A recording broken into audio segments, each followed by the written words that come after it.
Okay, do you want to kick off? Oh, okay. Hi, everyone. I'm Michael Caniel, and I'm the CEO of Learn. Welcome to our summary slash introduction to our series on transitioning and shifting into the online classroom for our Indigenous community here in Quebec. And my name is Randy Labonte. I'm the CEO of the Canadian E-Learning Network and partner with Learn. And happy to be a part of this series that occurred over 3 workshops and also help develop the First Nations Toolbox on the website, which you're looking at as well. And we can walk you through and explain some of the materials that we did go through, but most importantly as well, just to give you an overview in terms of the purpose and the design and how we went about these series and how they will help you transition to online. So the Shifting to Online workshop series covered a number of different notions, and we showed you it was based on the wellness wheel as well as the community of inquiry model. So Margaret Dupuis, Stephanie Myers, and Shirley Picknell all provided examples about how you can do this in an online environment, and we chimed in with regards to how that might be facilitated. So we based everything on the community of inquiry. This is a Canadian model of research, but it really talks about 3 presences: social, cognitive, and teaching presence. And in the social presence, we talked and gave examples about how you can set climate support discourse in an online environment. And then we talked about evaluation and the regulation of learning and showed how you can support the cognitive presences as well, and specific examples about how it can be done online. But it is purposeful design that's involved. So we gave you 2 examples and they're identified on the website as well. Understanding by design is better known as backwards design. It really begins with the end in mind, where you identify what the results are that you're looking for, then determine what's acceptable evidence that you actually achieved it, and then begin planning. Typically, we do it the reverse. We jump in, begin a plan, then figure out how we're going to assess students on it, and then see if it matched the actual outcomes we were hoping for. So backwards design is very helpful, but also in the online environment, we talked a lot about universal design for learning, where there's multiple means for students to see the events and also engage in learning, but how they can act and express and demonstrate their learning, and then how you're going to engage with the students.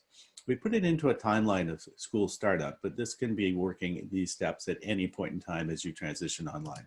So the first step is really in terms of the social presences, about how you introduce students to collaborating in an online environment. And then you introduce small groups, and we showed some examples about how that works. And then you build into larger collaboration in groups, finally to the ultimate goal of having a collaborative community of learners as a whole. So we gave some examples around how to build social presence, about building connections in community, having consistent, clear communications, manage safe and friendly relationships, and enhance your connections and interactions with students. Putting it into the context of cognitive presence as well, further examples about how you can foster critical thinking and reflection with students and group learning, but as well have students work in self-directed paces. So we looked at how teachers direct, design, and facilitate to manage all of the social and cognitive presence that were reflected within the community of inquiry, but also based on the whole wellness wheel. So in the assessment side, we gave examples as well about direct instruction, formative assessment, self-assessment, and how you can design both. So putting this together in terms of how you build this as teacher presence, now we're getting busy in terms of the model, but it makes more sense, I think, if you take it small bits. We looked at how you start with formative only, then build towards summative. So the whole model as it comes together is really about a model of pedagogy, but in an online space and presence, and how it's built on purpose-driven design, which is the role that teachers have. So we look at the whole wellness wheel. We look at about how Indigenous principles about cultures of belonging and sharing through story are part of this, and how you build social presence, because that's the first thing you start with. And that encompasses the spiritual and physical and emotional health and well-being. And then we start to begin in terms of the accountability around building cognitive presence and assessing that. So that's in the cognitive area and the intellectual, but all of that is managed through your presence as a teacher in the online environment. The more present you are, the more directive you are, the better the results and the engagement of students. So the series is really important about how you will build your strength and your skill sets in the online environment. The First Nations Toolbox site is there. It gives you step by step. You can go back and review some of the materials. There are some tools for you, as well as examples, some resources for you to download, including the 34 questions of the Community of Inquiry, which I use for my own teaching practice for both formative assessment for myself, but also I use it with my students at the end of course for them to give me their evaluative feedback about how well I did. So we really thank Learn for the opportunity to have been a part of this and to share that. And we invite you to come to the website to see this. I think the whole series highlights and emphasizes the importance of really preparing and planning. You can't start teaching online without having done the groundwork.